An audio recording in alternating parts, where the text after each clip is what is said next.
Okay, so every year it's one of the biggest nights in American politics, right? The chamber is packed, all the cameras are rolling, and the president steps up to deliver the State of the Union address. It totally feels like this modern media spectacle, but its roots, they go all the way back to the very founding of the country. So how on earth did a simple constitutional duty morph into the primetime event we all watch today? Well, let's get into it. And believe it or not, this one sentence, this is it. This is the entire constitutional basis for the State of the Union. I mean, think about what it doesn't say. It doesn't say it has to be a speech. It doesn't say it has to happen every single year. And it definitely doesn't say anything about TV cameras. It's just a simple but really powerful directive. The president needs to keep Congress in the loop. All right, so let's start right there, at the beginning. What was the whole point of this report in the first place? Okay, so at its core, the State of the Union is really doing two big things. On one hand, think of it like a national report card. The president is giving an update on how the country's doing, the economy, foreign relations, the whole shebang. And on the other hand, it's a roadmap. This is where the president lays out their to-do list, their legislative agenda for the next year. But here's the thing. Today, the audience is way, way bigger than just the folks in that chamber. It's a direct message to the entire American public, to you and me. And that dual audience, it's absolutely crucial. It gives the president a chance to speak directly to the people, kind of going over the heads of Congress to build support for their ideas. It's a powerful way to put pressure on lawmakers and really set the tone for the whole year. So, how did we get from a quiet written report to this massive TV event?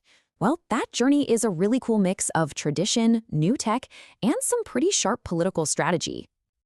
It actually all started with George Washington. He delivered the very first one in person, way back in 1790. He basically set the precedent, but as we're about to see, it was a tradition that did not stick. And here's where things take a huge turn. Thomas Jefferson, back in 1801, decided to stop giving the speech in person. Why? He thought it was too, kingly, like a speech from the throne. So he started sending a written report instead, and that became the norm for over 100 years. It wasn't until 1913 that Woodrow Wilson decided to bring back the in-person speech. He saw it as a powerful tool, a way to get the public on his side and push his agenda. And just like that, the modern State of the Union was born. And then, technology just poured gasoline on the fire. First, in 1922, radio let President Harding's voice be heard all across the country. Then, in 1947, TV brought President Truman right into people's living rooms. And fast forward to 1997, President Clinton's address was streamed live online for the whole world to see. I mean, with each new invention, the reach and the political power of this speech just exploded. So when you tune in today, you're not just watching a speech, you're watching an event that's packed with over 2 centuries of tradition. Let's break down what's actually happening in that room. First off, just look at who's in the room. It's one of the only times you see all 3 branches of government together. You've got the legislative branch, the House and Senate, you've got the executive branch, the president, VP, and the cabinet, and you've got the judicial branch, the Supreme Court justices. Throw in the top military brass, the Joint Chiefs of Staff, and you literally have almost the entire leadership of the U.S. government in one single space. And the entrance itself, it's all about tradition. And let's be honest, a little bit of theater. After all the other important people have filed in, you hear that one iconic announcement from the House Sergeant at Arms, Mr. or Madam Speaker, the President of the United States. Then the president walks down that long aisle, shaking hands, getting applause, all before the Speaker of the House officially introduces them. And over the years, some newer traditions have popped up. You've got the opposition response, right? That started back in '66, where someone from the other party gets on TV right after to give their side. Then there are the special guests sitting with the First Lady. That started in '82 with a hero named Lenny Skutnik, and now presidents always invite people whose stories really highlight a point they're trying to make. And of course, the one everyone loves to talk about, the designated survivor. That's the one cabinet member who's hidden away in a safe location just in case something catastrophic happens at the Capitol. Okay, so beyond all the ceremony and the spectacle, why does this speech actually matter? What's the real political impact here?